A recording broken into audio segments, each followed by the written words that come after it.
Olá, pessoal! Hoje o nosso tema é sobre o empregador.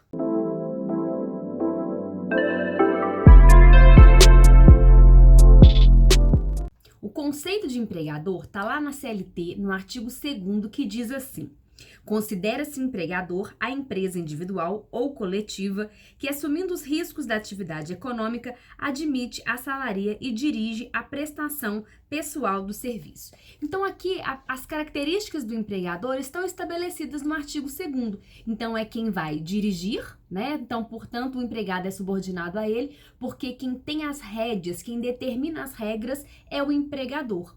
Ele vai assalariar. E também, o mais importante, ao meu ver, é o requisito que fala que é ele, que é responsável pelo negócio. Olha como diz, os riscos da atividade econômica são do empregador. Então, se a empresa não está indo bem, ele não pode dividir os riscos com o empregado, por exemplo, reduzindo o salário. Ele tem que arcar, até porque quando a empresa fatura muito, ele não vai repartir na mesma proporção os seus lucros com o empregado.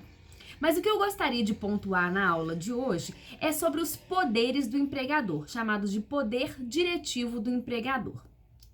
Esses poderes, nós dividimos eles em 3 outros poderes. É o poder de organização. O que seria o poder de organização?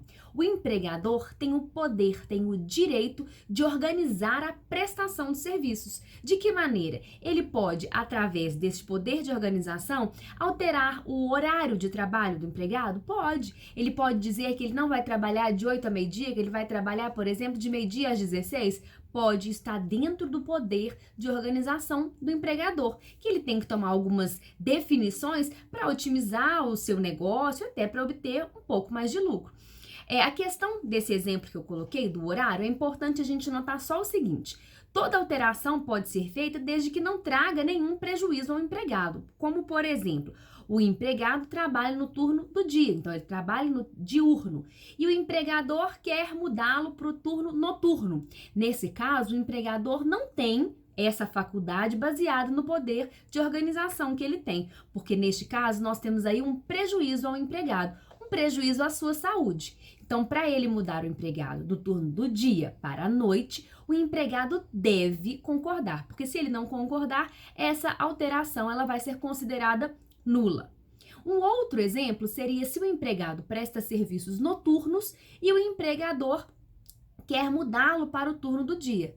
Mesmo sabendo que todo trabalho noturno tem uma remuneração superior, que é do adicional, né, de no mínimo 20%, tratando-se de um empregado urbano, então mesmo que ele tenha recebido ali 20%, que isso já tenha agregado, né, nas suas finanças há muito tempo, ainda assim o empregador, baseado no poder de organização, tem o poder de voltá-lo para o turno do dia.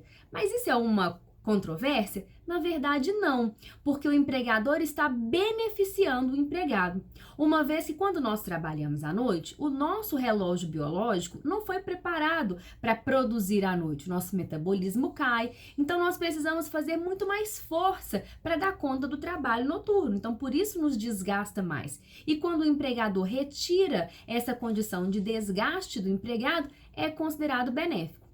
Outros exemplos do poder de organização que nós podemos falar é também mudança de função, mudança de local de trabalho. O empregado trabalha numa loja no bairro Ouro Preto.